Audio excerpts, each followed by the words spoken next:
സഹോദരന്മാരെ, ആത്മീക വരങ്ങളെക്കുറിച്ച് നിങ്ങൾക്ക് അറിവില്ലാതിരിക്കരുത് എന്ന് ഞാൻ ആഗ്രഹിക്കുന്നു. നിങ്ങൾ ജാതികൾ ആയിരുന്നപ്പോൾ നിങ്ങളെ നടത്തിയതുപോലെ ഊമ വിഗ്രഹങ്ങളുടെ അടുക്കൽ പോക പതിവായിരുന്നുവെന്ന് നിങ്ങൾ അറിയുന്നുവല്ലോ.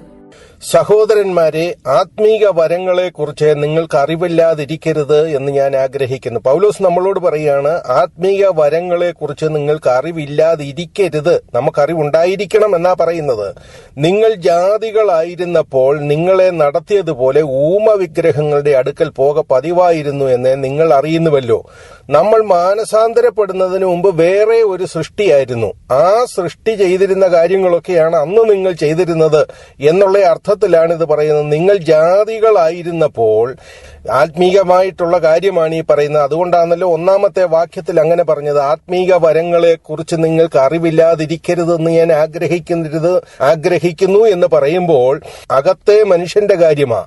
നിങ്ങൾ ജാതികളായിരുന്നപ്പോൾ നിങ്ങളെ നടത്തിയതുപോലെ ഊമ വിഗ്രഹങ്ങളുടെ അടുക്കൽ പോക പതിവായിരുന്നു എന്ന് നിങ്ങൾ അറിയുന്നുവല്ലോ. ആകയാൽ ആത്മാവിൽ സംസാരിക്കുന്നവർ ആരും യേശു ശപിക്കപ്പെട്ടവനെന്ന് പറയുകയില്ല. പൗലോസ് അപ്പോസ്തലൻ ഒരു കാര്യം പറയണമെങ്കിൽ നീട്ടി കൊണ്ടുപോയി പറയുകയില്ല. ദൈവത്തിന്റെ വചനം ഗൗരവമുള്ളതായകയാൽ ആ ഗൗരവം വിടാതെ വേണം നമ്മൾ സംസാരിക്കാൻ. ആകയാൽ ദൈവാത്മാവിൽ സംസാരിക്കുന്നവരാരും യേശു ശപിക്കപ്പെട്ടവനെന്ന് പറയുകയില്ല. പരിശുദ്ധാത്മാവിൽ അല്ലാതെ ആരും കർത്താവെന്ന് പറയുവാൻ ആർക്കും കഴിയുകയുമില്ല എന്ന് ഞാൻ നിങ്ങളെ ഗ്രഹിപ്പിക്കുന്നു. പൗലോസ് അപ്പോസ്തലൻ പറയുന്ന ഈ കാര്യങ്ങൾ നമ്മൾ സമയമെടുത്ത് ആവർത്തിച്ച് വായിച്ച് ധ്യാനിച്ച് മനസ്സിലാക്കുക മാത്രമേ നിവർത്തിയുള്ളൂ. എന്നാൽ കൃപാവരങ്ങളിൽ വ്യത്യാസമുണ്ട്, ആത്മാവ് ഒന്നത്രേ. ശുശ്രൂഷകളിൽ വ്യത്യാസമുണ്ട്, കർത്താവ് ഒരുവൻ. വീര്യപ്രവൃത്തികളിൽ വ്യത്യാസമുണ്ട്, എങ്കിലും എല്ലാവരിലും എല്ലാം പ്രവർത്തിക്കുന്ന ദൈവം ഒരുവൻ തന്നെ. നമ്മുടെ വീട്ടിൽ ഇലക്ട്രിസിറ്റി വരുമ്പോ ആ ഇലക്ട്രിസിറ്റി പല രീതിയിലാണ് പ്രവർത്തിക്കുന്നത്. ചിലയിടത്ത് അടുപ്പ് ചൂടാകാനായിട്ട് ഉപയോഗിക്കും, ചൂട് കുറയ്ക്കുന്ന ഫാനായിട്ട് ഉപയോഗിക്കും, അങ്ങനെ പല രീതിയിൽ ഉപയോഗിക്കും. പക്ഷെ ഇതിനെല്ലാം ബേസിക്കായിട്ട് ഉപയോഗിക്കുന്ന ആ എനർജി എന്ന് പറയുന്നത് ഇലക്ട്രിസിറ്റിയാണ്. ഇതേപോലെ കൃപാവരങ്ങളിൽ വ്യത്യാസമുണ്ട്, ആത്മാവ് ഒന്നത്രേ.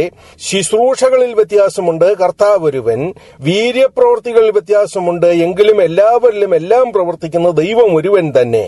എന്നാൽ ഓരോരുത്തന് ആത്മാവിന്റെ പ്രകാശനം പൊതുപ്രയോജനത്തിനായി നൽകപ്പെടുന്നു.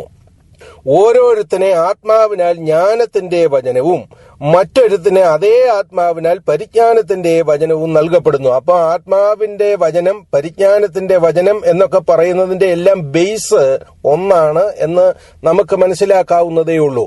വേറൊരുത്തിന് അതേ ആത്മാവിനാൽ വിശ്വാസം, മറ്റൊരുവന് അതേ ആത്മാവിനാൽ രോഗശാന്തിയുടെ വരം, മറ്റൊരുവന് വീര്യപ്രവൃത്തികൾ, മറ്റൊരുവന് പ്രവചനം, മറ്റൊരുവന് ആത്മാക്കളുടെ വിവേചനം, വേറൊരുവന് പലവിധ ഭാഷകൾ, മറ്റൊരുവന് ഭാഷയുടെ വ്യാഖ്യാനം.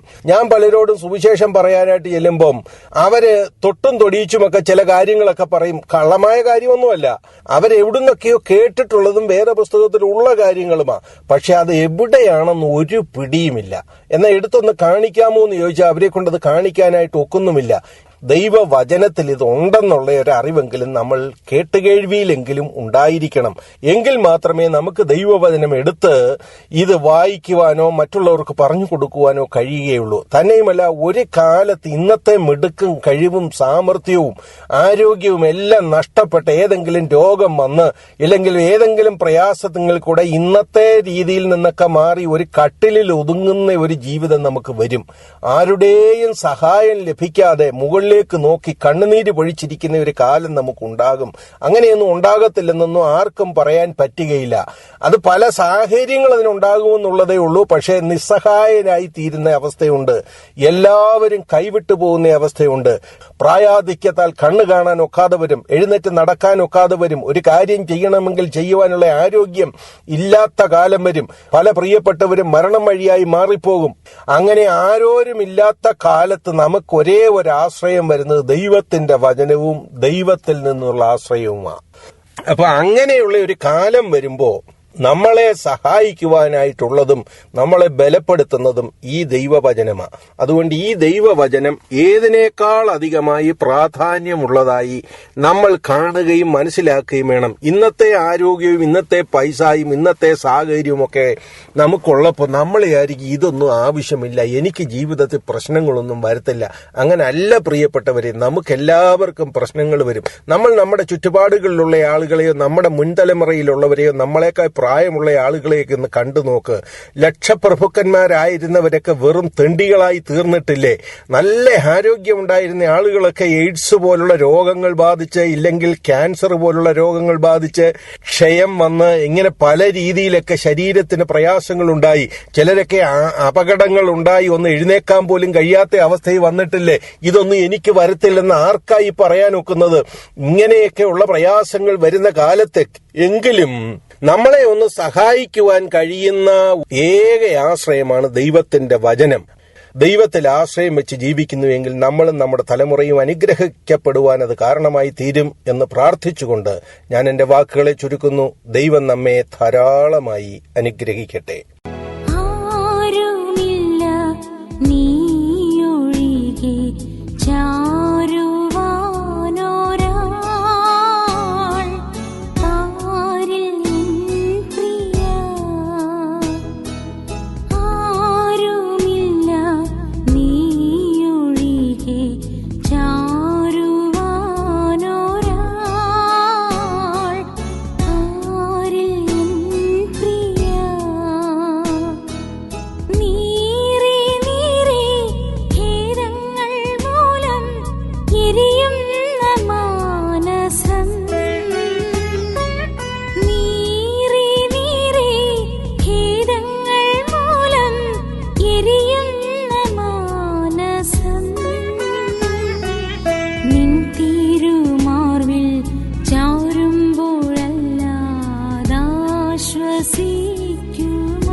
ഗിരികളിൽ